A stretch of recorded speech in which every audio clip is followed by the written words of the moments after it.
كلنا حملة انقذوا أحمد. أحمد مطلق من حمص، شاب يتيم الأب والأم ومعيل لأخوته الصغار، شاب يعني لا يتجاوز عمره 20 سنة.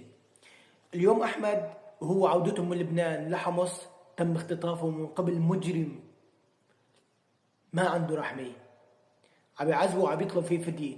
طيب هذا ما عنده لا أب ولا أم، مين بده يدفع لك فديته؟ ومعين لأخوته الصغار. هذا الطالع عم يدور على لقمة العيش وعم يبحث عن لقمة العيش مشان يعيل أخواته الصغار. هذا مين بده يدفع عنه فدية؟ لو عنده حدا وشارد ظهره بحدا وساند حدا كان ما طلع اشتغل.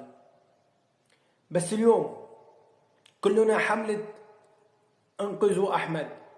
اليوم لو انه شي فنان، شي فنانة، شي مطرب، شي